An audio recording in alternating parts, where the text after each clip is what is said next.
eza susu ngai ndeko na bino nempiango lelo Kianzila TV na kati ya Paris. Kianzila TV lelo eyambeli bino ndeko na bino bolinga botalaka mingi mwana bilaka ya solo oyo aza kolobela Fumbuki Mbangu oyo aza kolobela kimoyindo na biso. Alors lelo bokoyoka ndeko na biso Papa Chikeva alobela biso mokolo ya lelo tina nango eza pona nini. Papa yenge kyako yenge mbuta yenge vraiment matondo na ba ndeko nyonso bazolanda biso na Nzila TV, matondo na ba mbuta nyonso partout esika ba Congo bazali matondo yenge na ba ndeko nyonso. Ndeko Papa Chikeva lelo to na Paris Nzila TV ezo salo interview po olobela biso mokolo lelo tina nango nini. Mokolo lelo ezali mokolo moko otozo faire passer message ya unité ya kosanga ya Kintwadi biso to sangana po ete tozala makasi tozala moyen ya ko libérer biso moko batu ba Congo pe ko libérer mabele na biso na boumbu ezaleli. Papa Chikeva na lobi boye olobi le komo ya Kintwadi tant to zokolo to ba Kintwadi. Est-ce que lelo na mboko na biso Kintwadi ezala susu? Kintwadi eza susute Kintwadi déjà kombo na zana Ntwadi Antwadi. L'inki c'est l'être divin. Donc une divinité, donc l'énergie divine. Donc quand on dit Kintwadi, c'est l'unité spirituelle. On peut pas être uni, to la unité, ce qui ezali unité moko spiritualité. Yango moni lelo Kintwadi eza susute kati na biso na kati ya Congo pe na Afrique mobimba. Parce que il est tozana unité spiritualité na biso ko yakaka soki to zongi na bosambeli oya solo. Pour le tozonga na bosambeli ya solo esengeli na biso ba hindo to la nzela nini? Nzela ya Jésus be ya Fumbuki Mbangu. Esengeli na biso eza na chemin musute ndeko na ngai pe bandeko bazolanda nga. Esengeli na biso to la nzela ya Fumbuki Mbangu. Na ko pesa réponse on a résumé mon kaka eza simple. Ça simple ndeko na nga. Na kotanga lettre oyo na banzo to mona. OK. Lettre oyo yo yango yo cameraman so ko mona ko benda yango mukepo batu ba mona auteur nango. OK. Lettre oyo mutakomi yango kombo na Frédéric Sens, un secrétaire particulier, azaki secrétaire particulier à Pape Jean-Paul II. Ça va référence na kotanga yango abi au nom du Dieu italien. Donc là va employer le terme Dieu na deux majuscules. So boké na ba Bible protestant beaucoup na bachara Dieu na deux majuscules et puis Dieu en deux minuscules et comme un nom commun, Dieu a deux majuscules et comme un nom propre. Équivalent dans la Bible catholique et Zara Jéhovah de Yahweh. Donc je peux dire au nom du Dieu Jéhovah ou du Dieu donc au nom du Dieu italien, chers frères italiens. Je vous adresse un message très important, non un message politique, mais spirituel. De la souveraineté qui est négligée par les Noirs. De la souveraineté qui est négligée par les Noirs. Donc du souverain zali titre qui est attribué uniquement na mokeli na biso.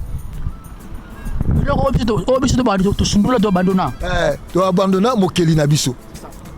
De la souveraineté qui est négligée par les Noirs. Donc souverain Nzambe mokeli oyo ba noiri ba yindo ba boaka bolan. Jusqu'alors les Noirs ne connaissent pas encore leur sauveur. Tilelo ba yindu ba yebinanu mokonzi na bango te. A combien de temps en 1990 quelques.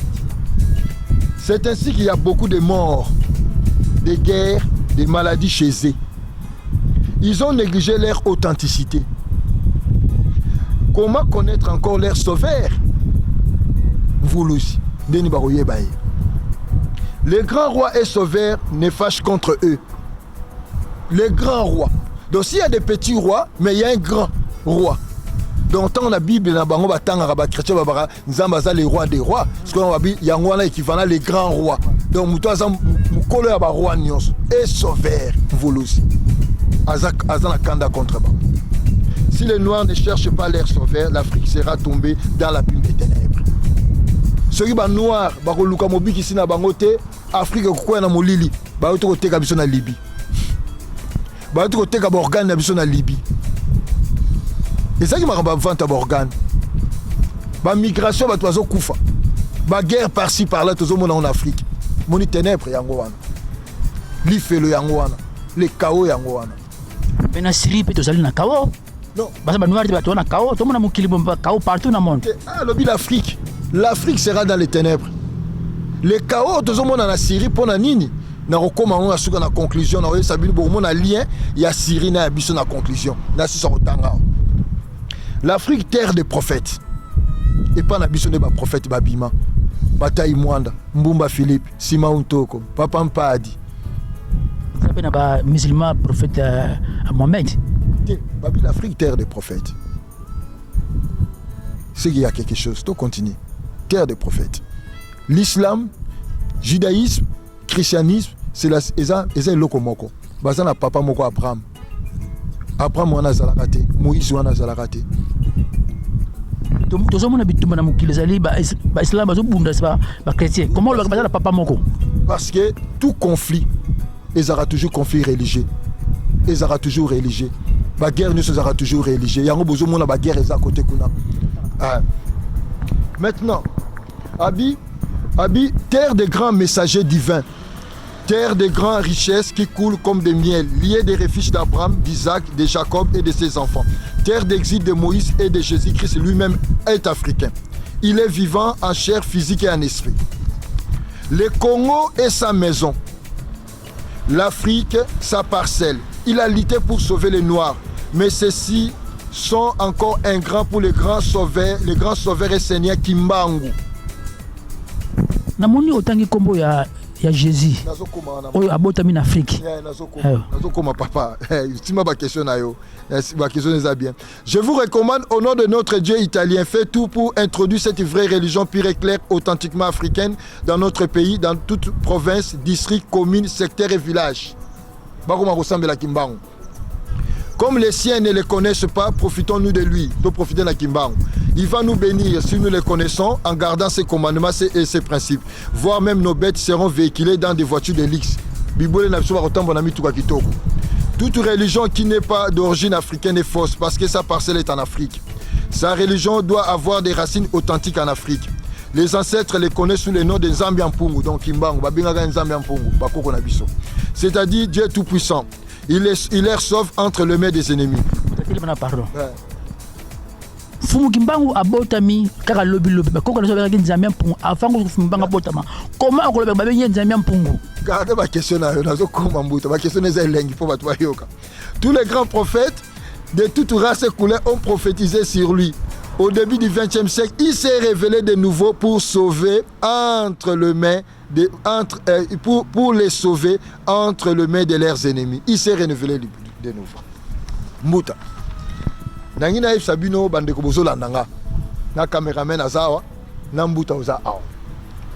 La personne Jésus-Christ au botanga dans la Bible, c'est une figure théologique. Il n'a pas existé historiquement, réellement.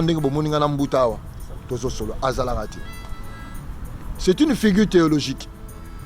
Alors, dans la lettre tambourée, Jésus-Christ est africain.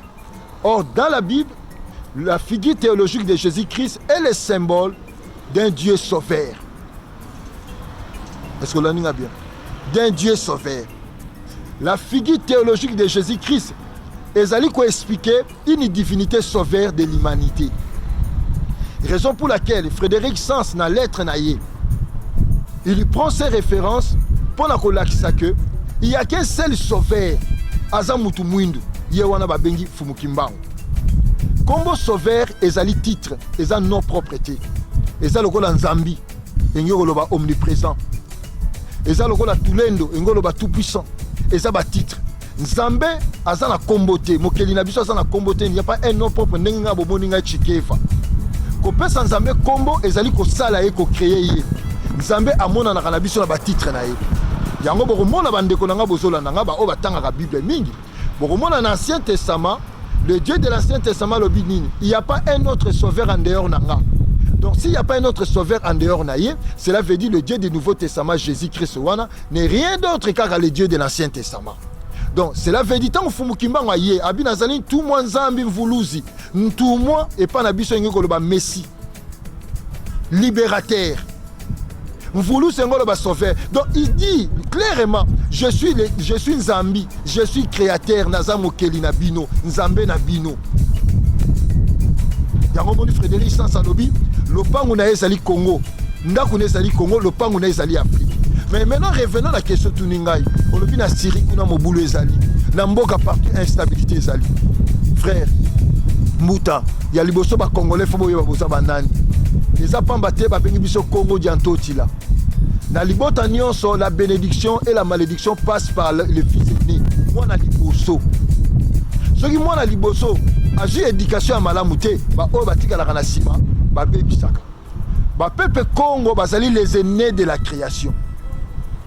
Alors tant ba aînés de la création ba kuei ba bungi mokile kota na instabilité na yango o tozo mona lelo par-ci par-là partout dans le monde tozo na ba guerre na ba instabilité ebele parce que Congo c'est le jardin d'Éden inférieur, il est le modèle du jardin d'Éden supérieur esika ba muntu ba wuta esika ba Congo ba wuta yango bozo mona ke le monde et cause stabilité nango ce qui Congo pe ba Congo bango moko ba se réhabiliter ba se libérer spirituellement ba zongi na bonzambe ya solo parce que ba ça na devoir ya ko civiliser mokili mobimba donc ba makambo boyo kaka ya ba peuple eli ofo batambusa mokili ezande ba Congo buta olobi makambo ya fumu kimbangu azali ntumwa babengi nzambe mpungu mais c'est ko bino batu bobelela ko mona ye bosana boyoka ni te ko na place oye na famille na ye église kimbangisi yo lobi ke azali ntumwa et bango ba lobi ke non envoyé ya Yesu Kristo buta aussi papa nkusu papa menga aussi papa ne monda semi na ba o batikali boyoka nezali te aussi ba congolais o batambusaka Congo lelo na otanga ba kombote boyoka nezali te comment c'est kasi ko batu bayoka na te bakoka kotambusa mokili oyo. Ok, nangina répondre parce que tuninga na makambo lobi ça on a trois questions. Ya liboso nangina tia sete moko. Kimbangu ezali kombo ya Nzambe. Ezandenge mona tulendo, ezandenge mona Nzambi, ezandenge mona mvuluzi. Tant to mona ki en chair en os nenga no tolati ba photo oyoyo. Nzambe azali multidimensionnel. Donc il faut botala corps kimbangu, corps physique o Nzambe alati po akutana biso ba Congo. Akutana mokili mobimba a libérer biso parce que fumu kimbangu ayeka pona biso ba Congo te. Soka ayeka pona biso ba Congo maintenant libérer papa roi Baudouin te na Allemagne na prison. Alinga pe ko mona te na 1989 na madame Kim na ya église église chrétienne ya Moon na Corée. Alinga ko mona na été. Donc fumu kimbangu azali Nzambe ya mokili mobimba. Ndenge yo lobaka Nzambi, ndenge lobaka mvuluzi, ndenge lobaka tulendo, soko lobi kimbangu, olobi noka la même chose. Mais le corps physique ezali révélation. Nzambe s'est manifesté. Pour Nzambe so ngo solana mai ya kozwa corps ya mai. So anga solana banzete kozwa la forme ya nzete. So anga solana nya wa kozwa forme ya banyama. Mais so anga solana biso batu fo zo forme ya mutu po solana yo. Pour azam multidimensionnel mutu akoki komona Nzambe te. Raison pour laquelle tanga lingi aya na mokili a sauvé l'humanité. Donc il doit commencer d'abord na ndaku na ye. Il faut maintenant à sa forme ya nzoto ya mutu. Yango sa forme to monaka biloko ba photo to lati. Donc Nzambe révélé, Nzambe a commis le kola biso. Maintenant, olobi loko moko mutuya tozo yokana te. Olobi loko moko ya mutuya pourquoi ba tie église de Jésus-Christ par son envoyé Kimbangu. Et ça clair. Et ngai na mona rango c'est le jour où l'église Kimbangis a prisonnier à faire prisonnier Fumu Kimbangu. Fumu Kimbangu n'est pas l'église Kimbangis. Fumu Kimbangu c'est universel. Nzambe aza abatumo mi bale misa tuté. Et dire que l'église de Jésus-Christ par son envoyé Kimbangu ezali erreur moko grave oyo biso batu mwindu to sala à partir de l'église Kimbangis. Parce que Jésus-Christ oya Bible wana azalaka te akoki pe ko tinda mutu kombo Fumu Kimbangu pété. Oyo wapi azalaka nazokoma. Ceux qui bolandi bien l'histoire, le christianisme catholique n'est pas le christianisme primitif. Le christianisme primitif, il y a en Égypte, pas bas copte. Il y avait quelqu'un qui s'appelait Issa, l'Égyptien. Il a existé dans 4 siècles, moins 400 ans avant l'an 0.